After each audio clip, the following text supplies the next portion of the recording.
Buenos días, chicos, estudiantes, queridos chicos de 9 países de la cuenca amazónica.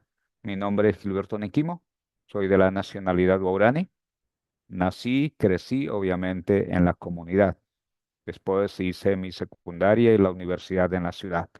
Eh, Inicialmente quiero presentar cómo estamos ubicados los guaraní. Los guaraníes estamos en las provincias de Orellana, Napo y Pastaza, incluido el Parque Nacional Yasuní. ¿Por qué estamos incluidos? Porque antes del contacto nosotros estuvimos ahí en el Parque Nacional Yasuní. Cuando nos hicieron contacto, nos trasladaron hacia la comunidad de Tigüeno, que llaman protectorado, que está dentro de la jurisdicción de Cantón Arajuno. Actualmente la población guaraní estamos en la cuarta generación de guaraní. Aproximado de habitantes somos más o menos entre aproximado, estamos 2.700 y algo. Nuestro territorio titulado está a 804.000. Ahora estamos tratando de recuperar el parque, incluido sería 1.800.000 hectáreas de bosque.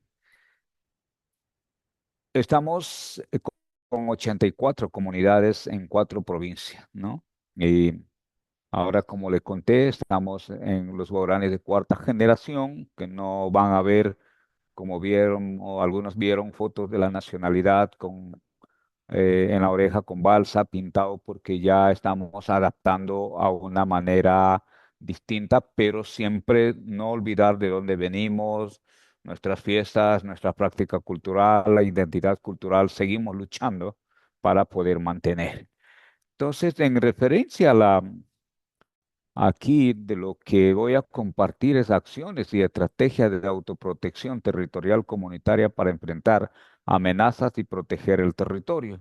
Nosotros como comunidades dentro de la organización, la organización principal como madre es la Organización Guaraní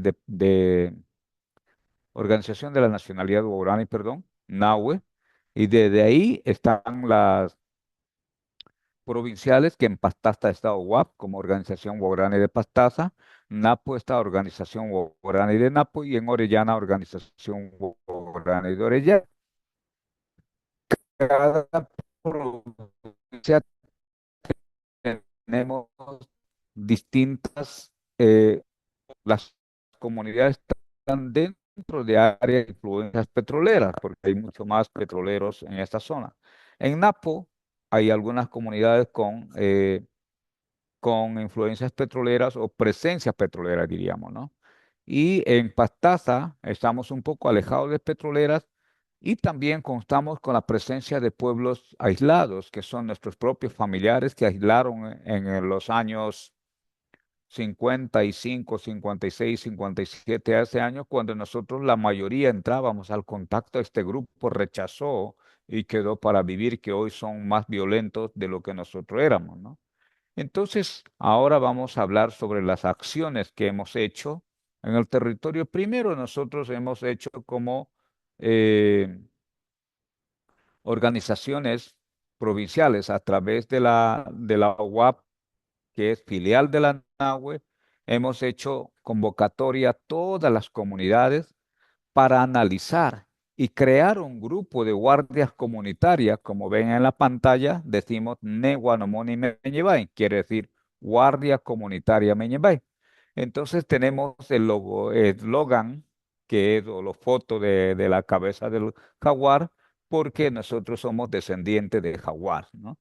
Entonces, este si armamos, presentamos a la Asamblea General de la Organización Guaraní de Pastaza, recibimos un mandato para decir, miren, tanto dirigentes de esta organización, equipos de voluntarios, de guardias, ustedes tienen esta responsabilidad. Nuestra responsabilidad va a monitorear todo lo que corresponde a la jurisdicción de Pastaza. Tenemos como 42 comunidades con la organización de Pastaza. Nuestro monitoreo consiste en fluvial, terrestre y un equipo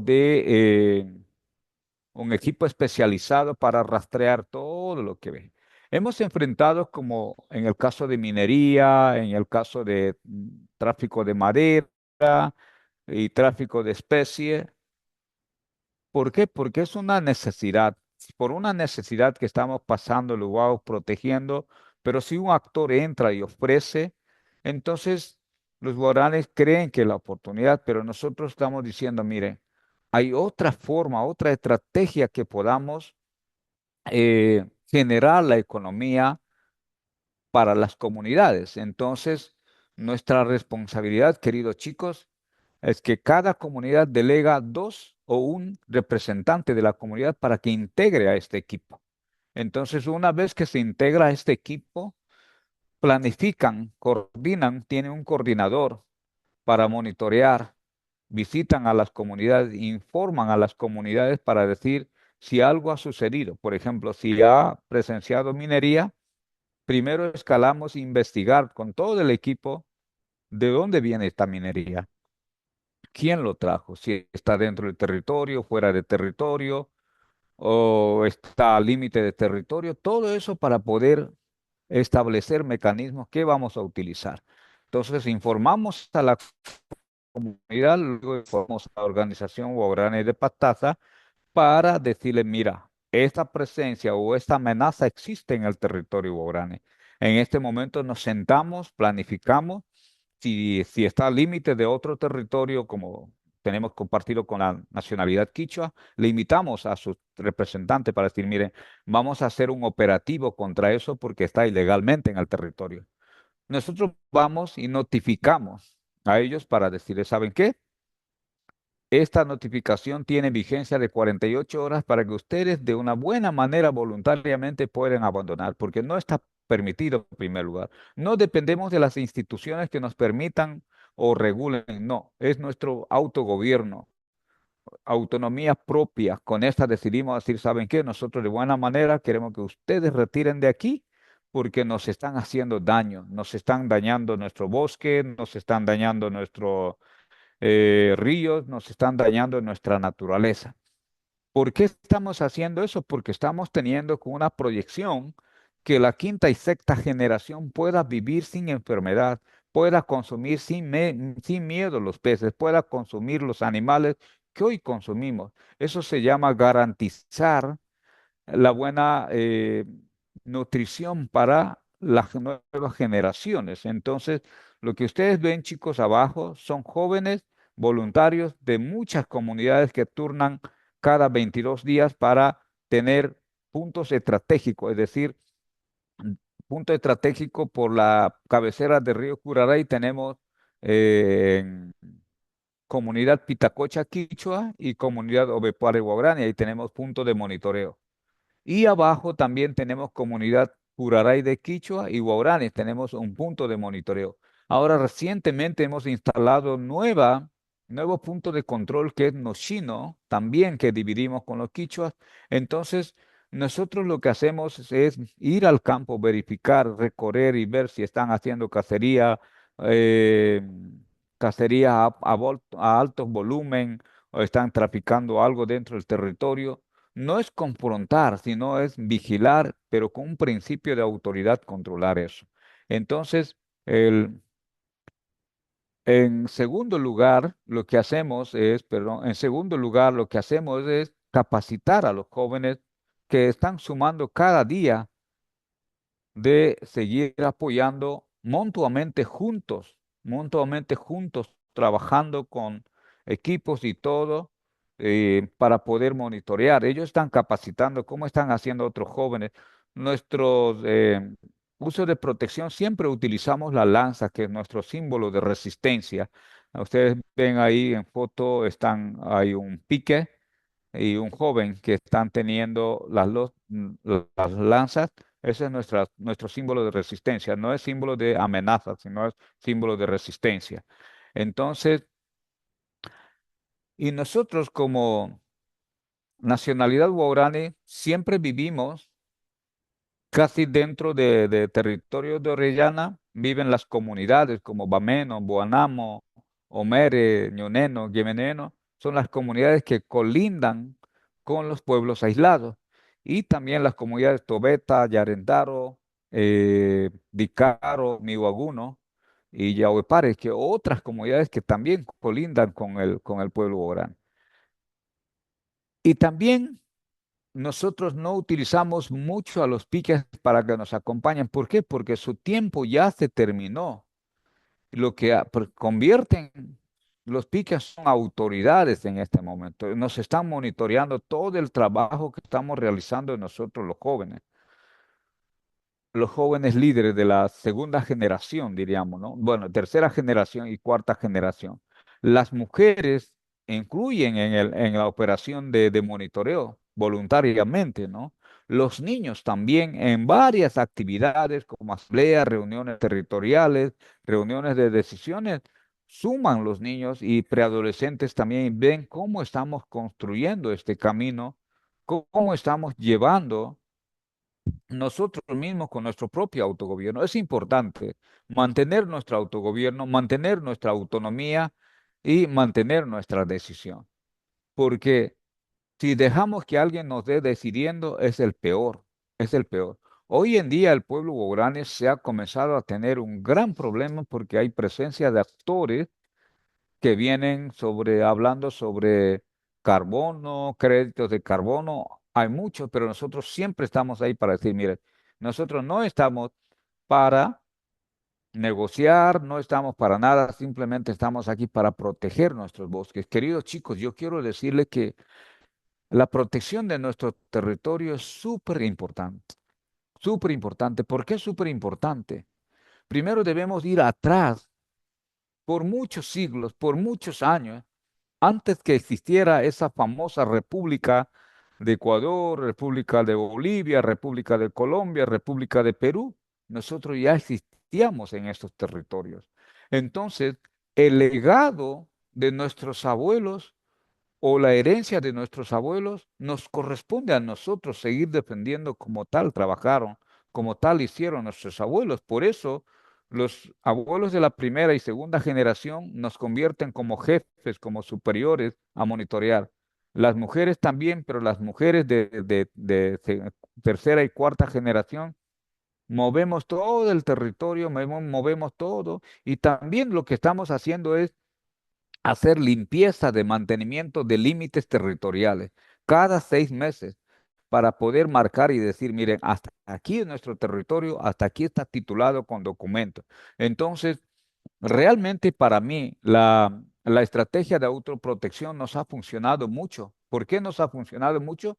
Porque nosotros mismos decidimos, nosotros mismos construimos, nosotros mismos hacemos porque así hacían nuestros abuelos. Nuestros abuelos nunca esperaron que alguien venga y nos dé construyendo. No, ellos construyeron con su propia decisión, con su propia autonomía, con su propio autogobierno. Y esa práctica hay que ir manteniendo, queridos jóvenes. No es que alguien viene a decir qué debemos hacer, no, nosotros tenemos que tener la independencia propia como tuvieron nuestros antepasados.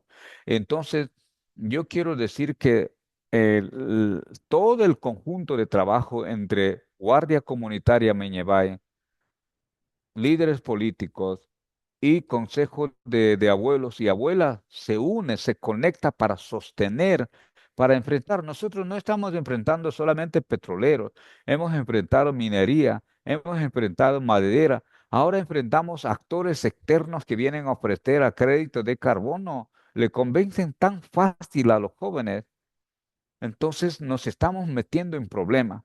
Así que, queridos jóvenes, yo quiero animar a ustedes para decirle, miren, la defensa del territorio es la primera cosa que debemos tener en nuestra cabeza. La lucha del territorio es súper importante. Habrá muchos agentes externos que vendrán a ofrecer 5, 6 millones, 7 millones, pero créame, queridos jóvenes, he aprendido de que el territorio con esa plata no se alcanza a mantener o a tener limpio como hoy tenemos o descontaminar, ¿no? El único recurso que nos queda para garantizar a nosotros como pueblos y nacionalidades es el territorio. ¿Por qué? Porque de territorio tenemos carne, De territorio tenemos pescado, de territorio tenemos yuca, de territorio tenemos todo un montón de variedades de alimentos, llamaríamos alimentos de primera necesidad, ¿no? Entonces, yo quiero animar a ustedes, cada uno de los chicos que están viendo, ahora el legado de primera y segunda generación está quedando en la casa.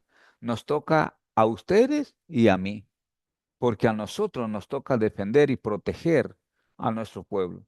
Yo sé que tenemos muchos problemas en las comunidades, en los territorios, presencia de actores externos, todo el mundo, pero yo quiero decir a ustedes que nunca desmayen, que nunca se queden ahí.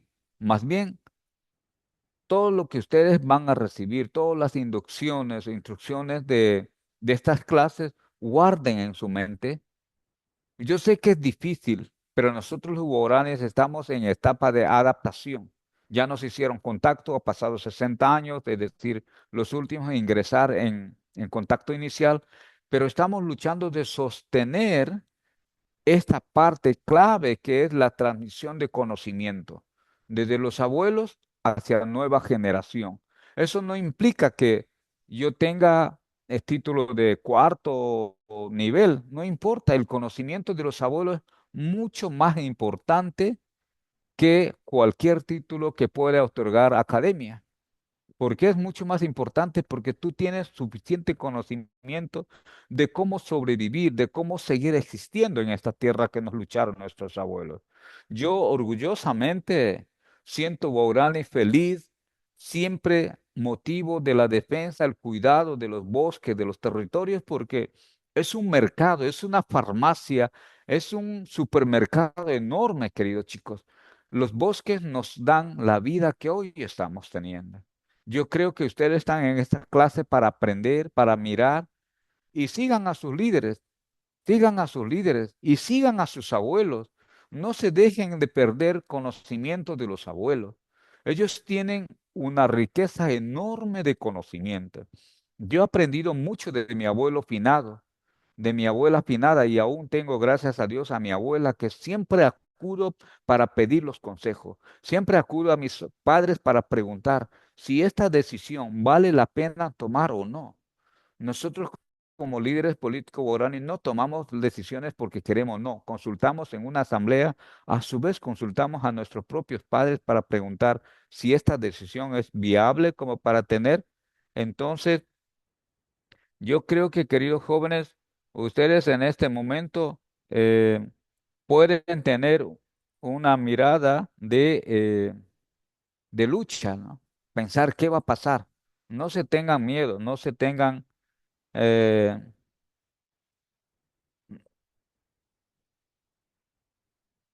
no se tengan que ocultar algo en defender su territorio. Primera cosa, la unidad. Segunda cosa, mantener informado una decisión colectiva. Nunca debemos soltar de la unidad, queridos chicos. Si ustedes sueltan y quieren hacer con su conocimiento académico capaz, eso va a colapsar. El conocimiento que sostienen desde las raíces y a donde queremos llegar es conocimiento de nuestros abuelos. Entonces, finalmente quiero decir a ustedes, queridos chicos, que el desafío no está que alguien nos dé construyendo, cuidando nuestro bosque. Nosotros con nuestra autonomía, con nuestro autogobierno, con nuestra propia decisión, tenemos suficiente capacidad de proteger y cuidar los bosques. ¿Por qué? Porque recordarle que esta tierra que estamos hoy luchando, protegiendo, nuestros nietos, bisnietos, seguirán teniendo la paz. Si nosotros no tenemos esta unidad, si no protegemos en conjunto, nuestras generaciones que vendrán en lo futuro no tendrán la paz. Ahí sí puedo decir que vivirán en pobreza, vivirán en problemas, porque no hemos luchado. Si luchamos hoy el legado de nuestros abuelos, nuestras generaciones tendrán suficiente paz, suficiente territorio, suficiente farmacia, suficiente mercado para seguir existiendo. Y recordarle que también no solo dependemos del territorio, no nos olvidemos nuestro propio traje típico, es decir, nuestra identidad cultural, nuestra lengua y nuestra forma de vivir. Esas son las partes claves para nosotros, como todos los estudiantes, como todos los pueblos indígenas, defender y luchar, tener conocimiento de nuestros abuelos. Yo pasé por la academia. No quiero decir que soy experto, no, todavía sigo consultando a mis abuelos y sigo consultando a mis padres para saber si esta decisión realmente vale la pena tomar de esta forma o es arriesgado. Finalmente quiero decir a todos, chicos, ustedes, cuidemos nuestro bosque. Nuestro territorio no está en venta. Nunca va a estar en venta porque esto lucharon nuestros abuelos. Nosotros, como experiencia, hemos primero ver trabajar en equipo. Las comunidades que han destinado a los jóvenes, buscar la estrategia. La estrategia es cada 15 días recorrer por el río. Cada 25 días visitar los límites comunitarios. Entonces, el equipo está encabezado de 3 a 4 personas y los que van por río son 5 personas. ¿Qué es lo que hacemos? No informamos de lo que vamos a recorrer, porque si nosotros informamos, ya van a saber y nadie va a circular por río o nadie va a caminar. Entonces, las planificaciones se maneja entre conjunto de quienes vamos a estar ahí. La estrategia no es impedir, sino la estrategia es buscar, si ellos quieren, por ejemplo, si quieren sacar la madera, la estrategia es sentar, socializar y hacer un plan de manejo para que ellos puedan beneficiarse, porque realmente muchas cosas, alguien llega y coge y se va y no tienen un beneficio las comunidades realmente. Entonces, segundo, en el caso de minería realmente está prohibido en nuestro territorio. Por más que sea pequeña minería o minería artesanal, la asamblea nos prohibió. Entonces, esta resolución o ese mandato de la asamblea está prohibido la minería. Pero las estrategias que hemos planteado son esos: planificar cada 15 días, recorrer por el límite territorial y seleccionar quiénes pueden caminar a largo tiempo el camino y quiénes pueden ir por el río. No estamos para amenazar, sino estamos para decir, ¿sabes qué? Estas cosas, si encontramos un caso de minería, notificamos y decimos, ¿saben qué? Nosotros venimos de buena manera y queremos que abandonen en 2 días, es decir, en 48 horas, porque es nuestro territorio. Primero, no tienes permiso, ni peor nuestro consentimiento, ni peor autorización de la asamblea. Entonces, hay varios métodos que estamos utilizando: encaminar, en ir por la canoa o escoger a nuestros jóvenes quienes tienen la capacidad, pero también bajo la conducción de un abuelo, ¿no? No un abuelo de 60 años, un abuelo debe tener entre 45 a 50 años para que pueda caminar y dominar. Entonces, esas son las estrategias que hemos manejado. Bueno, nosotros primero hacemos la asamblea comunitaria. Dentro de la asamblea comunitaria determinamos quién ha estado más presenciando con los problemas territoriales dentro de la comunidad, ¿no? Escogemos dos y le mandamos a la organización con un documento para decirle que ese es nuestro representante que va a estar monitoreando, que puede ser guardia, ¿no? Entonces, la organización lo que hace es formar, capacitar, y hay un intercambio de experiencias con los hermanos de Perú, con los hermanos de Colombia, como CRIP y otras organizaciones, ¿no? Entonces, todo eso va a un proceso para formar y también enseñamos cómo debes tratar a una persona. También le enseñamos cómo debes tratar si es un guaraní mismo haciendo esta actividad, cuáles son los protocolos que debe cumplir. Como para no enfrentar en problemas, ¿no? Para no provocar problemas, más bien diría. Entonces, todo es una etapa de formación, no es solo un día, tiene una etapa de formación. Esta formación se demora de 6 a 9 meses para que el chico ya esté listo para formar, incorporar como guardia comunitaria. Gracias.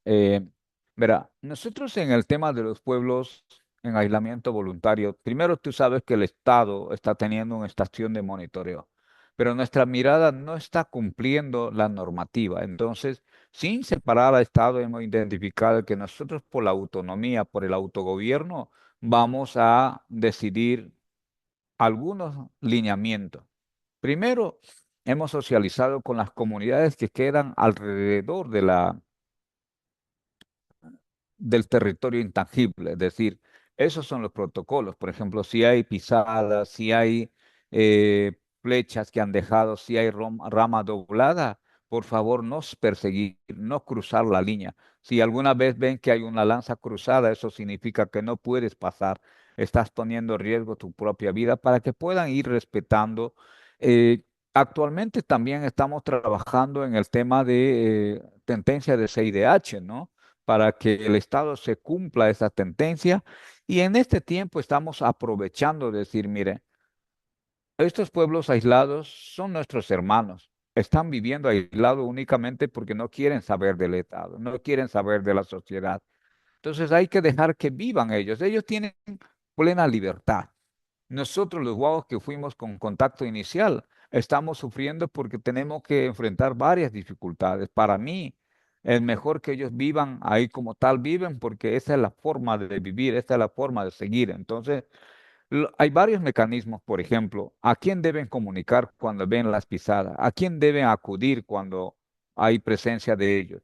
No perseguir, no continuar a ellos, no dejar regalos porque puede ser que los regalos estén contagiados con fiebre, con gripe, con otras, ¿no? Por eso hemos prohibido que no se entreguen, por más que presencien, pero se mantengan una distancia para que no puedan contagiarse. Entonces, hay varios mecanismos que hemos optado, hemos trabajado con todas las organizaciones, con toda la sociedad civil para poder alertar y estar atentos de lo que pueda pasar. Entonces, a todos los que tienen pueblos indígenas no contactados, mejor es proteger a ellos que estar pensando contacto forzado, porque contacto forzado no nos va a ayudar mucho. Simplemente vamos a dejar un problema con la sociedad y eso no le va a cambiar. Preferible es proteger a ellos con varios mecanismos, con varias metodologías, con varias formas de llegar a la gente que viven dentro de los límites de los pueblos no alcanzados. Hay que dar motivación, hay que dar charlas de paz, todo eso para que ellos no puedan acercar a ellos. Entonces, esas son las formas que hemos trabajado con los pueblos aislados. Creo que es importante no esperar del Estado, sino nosotros mismos construir los protocolos y ahí pedir al Estado para replicar estos protocolos a las comunidades, porque en verdad el problema no es que no queremos al Estado. Ellos tienen una mirada distinta porque son una sociedad distinta. En cambio, los pueblos ocultos son una sociedad también distinta, pero viven así de forma aislada.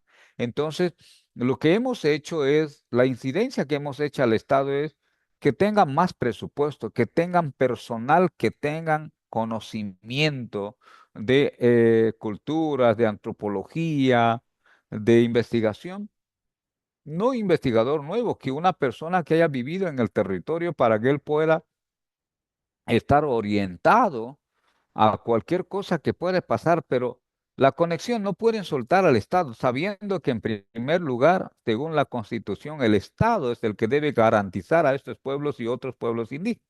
Entonces, para no chocar, lo que hemos hecho es, a ver, tú puedes hacer eso, yo hago eso, pero no nos choquemos porque a veces con el Estado la burocracia es enorme, entonces no coincidimos, o sea, no sostenemos. Entonces, eso aprendizaje hemos hecho haciendo algunos protocolos nosotros mismos para enviar al Estado y decir, ¿sabes qué? Esos son los protocolos trabajados en la comunidad, en las asambleas comunitarias y aprobados en las asambleas comunitarias para que eso pueda tener como vínculo fuerte frente a este grupo no alcanzado.